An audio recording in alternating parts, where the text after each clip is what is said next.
I'm Chief Meteorologist Chris Kubal. Here's a look at your Local 5 weather impact forecast. We have a weather impact alert status in place tonight, 8 p.m. to 4 a.m. We are talking about strong winds, and there's also a low-end element of snow to consider here, which could lower visibility across parts of North Iowa. What you need to do is just travel with care. 2 hands on the wheel, that's going to be bad enough, but in northern Iowa, north of Highway 20, you'll run into a few of those wind-strewn snowflakes. Wind gusts up into the northern part of the state could reach 55 miles per hour. We've seen them reaching towards 60 out near the Missouri River in western Iowa and out into Nebraska and South Dakota. Up to 45, though, a minimum for everyone across the middle portion of the state. Taking a look at Futurecast, you see those big-time numbers pushing the way eastward as we go overnight. Strongest right around midnight either side by a couple of hours, and those are some robust marks across the central part of the state. But you see constantly reaching up towards that 50-55 mile per hour range up closer to the Minnesota border. Now those winds will begin to dial it back as we go through the morning, but it will take some time through the day. It will be a breezy day, but the worst of those conditions expected before daybreak. And again, there will be a couple of snowflakes. Won't be a huge issue here. We're not expecting accumulations, but it will make it harder to see with that wind along with those couple of snowflakes. So general partly to mostly cloudy sky expected with more clear air in southern Iowa. As we go into Wednesday, we'll continue to call it partly cloudy, but much cooler. You see the impact on those temperatures. We're going to be riding the struggle bus when it comes to the mercury levels as we go forward, really for the foreseeable future. No big robust rebound coming our way anytime soon.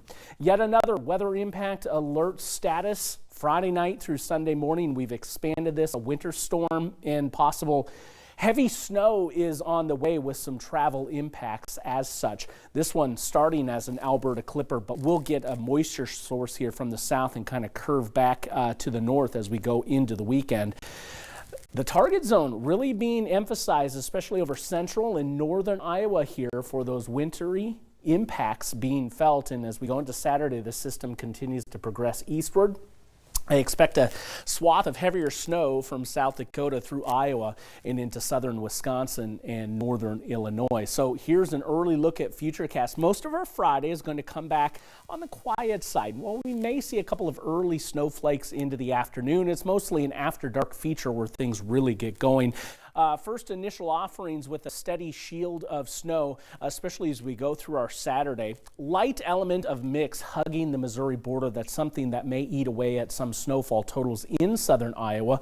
But generally speaking here, we're talking about some big time numbers. And this is the snow ensemble. It's kind of taking different computer models and subtly changing some of the elements to it to give us the differing amounts of snow as you're seeing here. But 2 of the 3 really putting down some bigger time totals, and number 3 here is no slouch either. This is going to be enough to get the plows out, make roads a bit on the troublesome side. Snow and slush covered beginning after dark Friday night. That's when I'd try to be off the roads if you don't want to be driving in the wintry type of weather. But Saturday, we're going to give it a condition red there on the travel scene.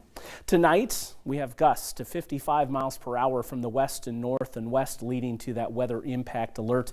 Wind easing as we go through the day, but still staying quite breezy as we go throughout. Wednesday temperatures confined to the mid and upper 30s across the central part of the state. Here's a look at the extended forecast. Temperatures down. In fact, after this winter storm system this weekend, we'll keep those high temperatures down into teens and 20s with overnight lows conceivably down into the single digits early on Monday morning, provided some clearing can take shape.